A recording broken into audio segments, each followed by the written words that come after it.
Amorim was so close to breaking the last Manchester United record he had not broken today. That is Manchester United losing a game that they were leading at halftime at Old Trafford.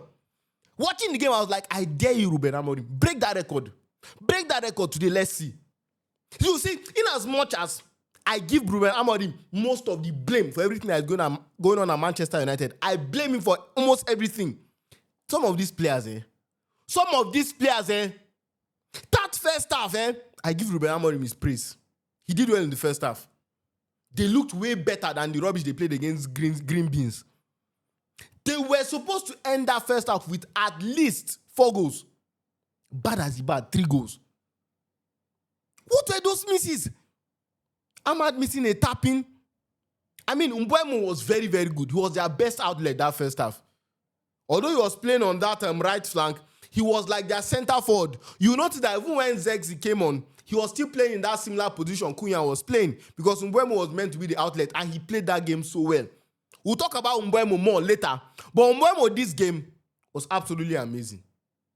He was so great. He deserved that goal. Even before the goal, he was the main threat for me offensively for Manchester United. What a player, man.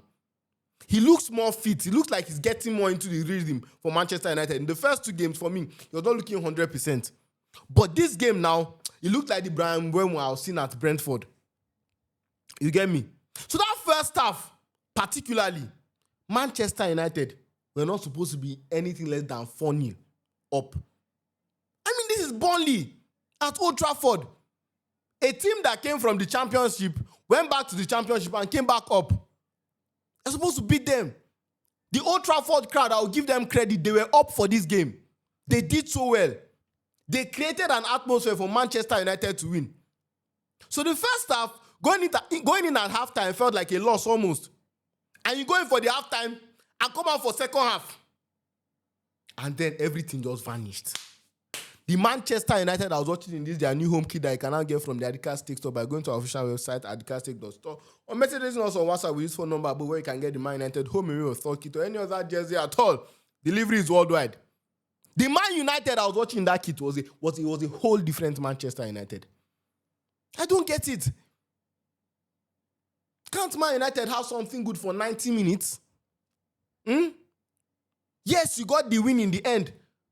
But honestly, the means to the win is not sustainable. It is not. Second half came on and they scored. They deserved to score. They started the second half better. In fact, in the second half, you can make an argument that Burnley was the better team. Although Burnley did not play Manchester United the way Manchester United played them in that first half. Burnley is not a team you're supposed to be dragging with. I know, yes, you lost against Green Beans, but Manchester United, I always want you to have it in your head. Have standards. These are not teams you are supposed to be dragging with. No. Burnley is a team that are supposed to defeat very easily. And I will give it to Amorim. The first half, he set you guys up to do that. But some misses from some players were terrible. Too bad. Man United finally scored. Cunha went off injured. I was saying, is this club not cursed like this? Is this club allowed to have good things? That's what I was reasoning. Manchester United, between them, they don't have a good pair of goalkeeper. Like Onana and Bayende, both of them are not good. They are not. Bayende, especially on set pieces, is horrible. What was that save for the second goal for Burnley? That was so bad. Push the ball away, punch the ball away. You do not push the ball onto your opponent's feet. It makes no sense. And that is what I'm saying. As much as I still strongly stand, I don't think that Amorim is the man for the job. His stubbornness to me is still weird. We'll still talk about that more. Because as much as Manchester United won today, this is still Burnley. Just like when my team Liverpool, I've won against Newcastle, I've won against Bournemouth, but I've still come out to say, the rubbish people are playing, we cannot do it and win Premier League. It's the same way I'm saying, this thing that Man United played today is not something that their fans want to see every week. It's not something that if you do every week, you survive. The margins were very fine. In fact, there's another ref now that will see that penalty that was given to Ahmad as not a penalty. I do believe it was a penalty because he held the shirt and it was very clear and obvious. So it was a penalty. You understand? The first half as well, Manchester United could have had a penalty. That one on Mason Mount. But in my head, I'm thinking Mason Mount was trying to buy the penalty. If it was given as a penalty, I don't think anybody really have a problem with it. But my thought was that, okay, he grabbed Kyle Walker's shirt. After grabbing his shirt, he still now put his foot in front of him. So it was like he was trying to buy the penalty. And he almost successfully bought the penalty from the ref. But he went to check it and it was overruled. And I knew as soon as he went to check the penalty, it would be overruled. That didn't have any ripple effect at the end of the day. But then, I mean, if Man United had lost this game, we would have been hearing many talks about it today. Casemiro was another player that impressed me very well. That first half, let's just talk about the first half more. Bruno and Casemiro in that pivot looked much better today. Like, everything worked better today. Even after scoring, Manchester United was still putting the pressure on. Usually, what I associate with Manchester United is that once they score a goal, they go into, I don't know what to call it, defense mode, or they just sit back. They don't keep applying the pressure. No, that was not the case today. After scoring, yes, there was a period between like 5 minutes or so. But that first half for Manchester United was absolute domination. I mean, they had 60% possession. They had 1.5 expected goals. First half, they had 15 shots. 4 shots on target. I mean, 2 big chances created. So they were the team on top. It was like that first half, the memory of what happened against Grimsby was in their head. They were using anger to play that first half. They wanted to demolish Burnley, which they actually did tactically. They actually broke them down enough to have won that game in that first half. And that is how it's supposed to be. Some players at this club are still showing gross incompetence. I don't want to go too hard on Amad Diallo, but I personally feel, apart from winning the penalty today, he wasn't that great. His finishing touch was not there. The final action in the final third was not there. He didn't look sharp in front of goal. I mean, that tapping that he missed was so bad. The play with Zegzi to get to that point was very good. The 1-2 was very good. You understand? And then the pass to Mbeumo, and Mbeumo now give him a pass that he just has to put his foot there. And, he messed it up. He had another chance as well. But apart from, those misses and stuff like that, I think his general play was decent. But I do think he needs that final touch. It's very necessary. That final touch in the final third of your opponent and in your own final third, that is your goalkeeper, is really lacking for Manchester United. And that's what we saw in the first half. That even when Ruben Amorim, I'll give him praise. Yeah, you don't understand. I'll give him praise, to be fair. They were decent in that first half. Oh, Mason Mount was injured as well. You see? I didn't even know that Mount went off injured. I thought it was just like a normal substitution. So Mount went off injured as well. So today they won and suffered 2 injuries. I mean, hard luck, man. But Bruno and Casemiro, for me, they dominated that midfield. Ahmad, he didn't really face much threat on that right back, right wing back that he was playing. Because the Anthony that was playing today is a centre forward. Foster as well is a centre forward. So they didn't really have anybody on that left wing, sorry. But whenever they put pressure, Ahmad is not a wing back. So I can't really blame him for anything. You understand? Len Yoro, I've said it about this boy. This boy is a huge talent. A huge talent. There were some last-ditch challenges that he made. I think there was one particular one when it could have become 2-2, right? When I think it was Anthony that was close to the ball, where he just quickly, he kicked the ball away or he headed it away. The boy is very, very good. Like, for me, throughout this season, he has been their best defender, Len Yoro. One of their best players. If I'm to put a Manchester United top 5 this season, Len Yoro is there. Understand? So that's how the equalizer came in the second half. 1-1. And immediately, Manchester United scored their first goal this season. All the other goals have been own goal. Immediately, Manchester United finally put the ball at the back of the net. One criticism I have for Amorim this game is, your club has signed a striker for 85 million euros. Okay, he didn't have preseason, this and that, but to be fair, he was training more than even Mbeumo. When Mbeumo said he's not playing for Brentford again, Sesko was playing like he was still training hard at Leipzig. These chances that your team is missing, don't you think if you put a striker there that you signed for 85 million euros, you have a higher chance of winning? I don't know. I'm thinking, is it that Amorim did not want Sesko? Like, is it a signing that he did not really want? Because it's confusing to me. I genuinely believe if you are ready to spend that much on a striker, throw him in. Because Who is there that you are playing now that is even much better than him? You have to sacrifice playing Cunha, who has now gotten injured, out of position. Sesko came off the bench. I know he didn't score today, but the area threat was there. The crosses were coming in more and more. And his head was getting to it. I think his head got to it about 2 or 3 times. If I'm not mistaken. Let's quickly check that. His head got to it a few times. Where is this? I can't see it for some reason. That was weird. But I know his head got to it at least 2 times, which is a very good sign. Because when you cross the ball, this guy is a 6'5" demon, ready to head the ball. And you don't waste him. So Amorim, that's my main criticism, that start your finisher. It's confusing to me.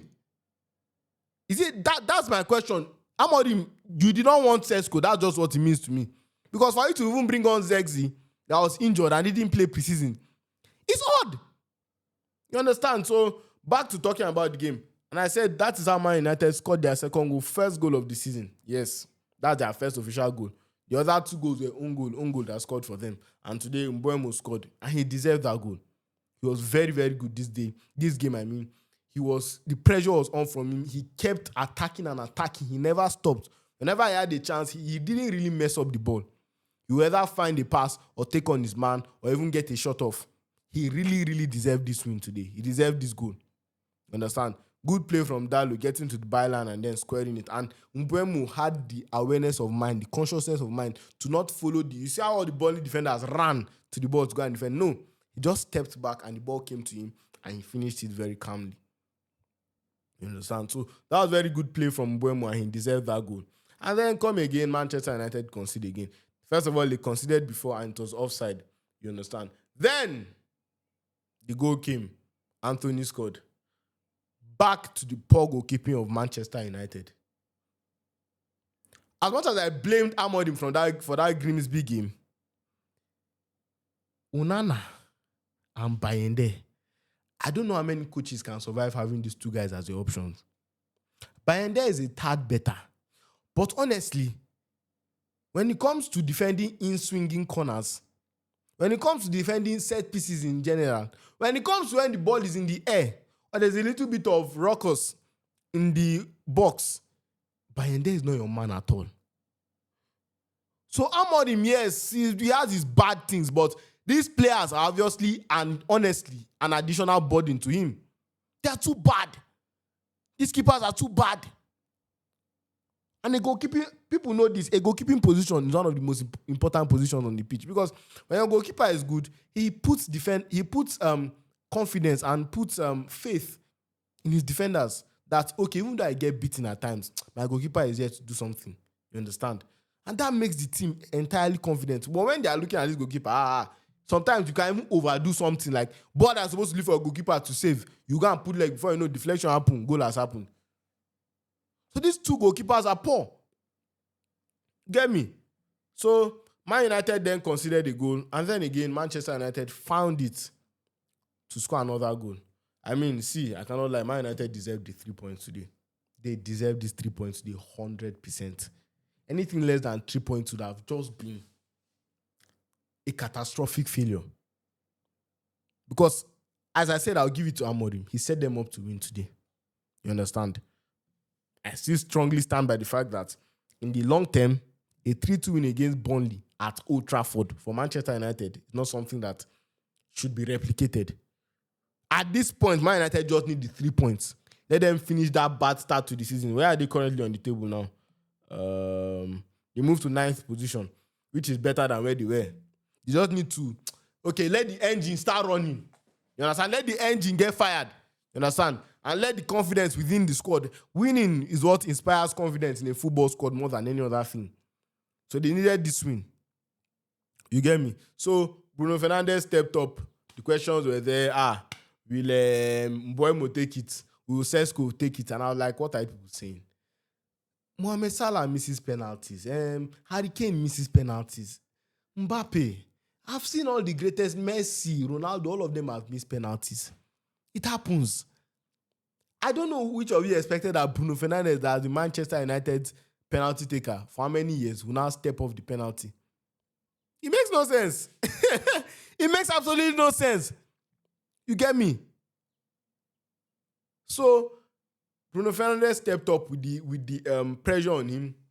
The whole world watching. Last minute, if you miss this, I mean, everybody's coming for your head. He put it at the back of the net, bottom left, very confidently. And Man United won the game there. Well-deserved win. Well-deserved 3 points. Now, they're going to I think the international break is coming on after this, and which is very good. If they had drawn this game or lost this game, this loss would have marinated. People would have had enough time to talk about it. That's why I don't want Liverpool to go and mess up against Arsenal tomorrow, because if you mess up now, people have enough time to talk about your team. You understand? So, well-deserved win for Manchester United, honestly. They deserve this win. And the means to which they got the win, yes, it was bad. Honestly, for me, it was bad. They were not supposed to enter this situation today. It's like it was so unnecessary. They just wanted to cause hypertension for their followers. There was no point of getting into this mess, Manchester United. But then at the end of the day, they have gotten their 3 points. And they go home with their 3 points. First 3 points of the season. You understand? So, well-deserving for Manchester United. Ruben Amorim records, I think this is the 7th win in the Premier League since coming. And funny enough, 5 of the wins have been against championship sides or promoted sides. That's what I'm saying. Some United fans that used to come for me and say, hey, it's not Amorim, man. These players are too bad. I'm still looking at some of you like, the records are too bad still. This is the brother still finished 14th. What was his position last season? He still lost the Europa League final. I mean, he has still some terrible crimes he has committed this season that you cannot treat him like. In fact, sometimes when I look at him at the touchline, it's like, this guy does not want to be here. Is he tired of Manchester United? I don't know if some of you get that feeling. Like, he's not really celebrating the goals. He's not really in the game. I don't know. Is it that he's tired? Sometimes it just looks like this guy, he had one bust. But then again, I repeat, very, very important win for Manchester United and well-deserved win for Manchester United. How many times have I said this? And I think, so that player I talk about, De Ligt, Shaw. I don't think De Ligt was too crazy today. It was okay. Shaw was decent as well. I mean, he has been a good stay. And Mino off the bench, I think he was good. Mino was good off the bench. And I don't see any reason why Mino should not start, honestly. Mount is injured now, so Mino probably even starts in a pivot with Casemiro and them. Well, Casemiro has been good, as I said before. Onk has been cooking. Casemiro has been very, very decent this game. And Zegzi, Sesko, I think he should start starting. He needs to start starting. But anyways, shop for the Manchester United jersey at the Castic store. And subscribe. Please like the video, subscribe, and share. Let's get to 50k subscribers. We are very close, and I appreciate you guys' support so far. Let me know your thoughts in the comments. Of course, if you watch this video up to this point, comment Brian Mbeumo. Just comment Mbeumo. That's our man of the match today. Yes, for me, he was the most impressive Manchester United player and the most, consistent Manchester United player over the 90 minutes. So give Brian Mbeumo a shout in the comment section. Mbeumo! Now, so thank you very much for watching this video. Alika Sticks is out. Peace out.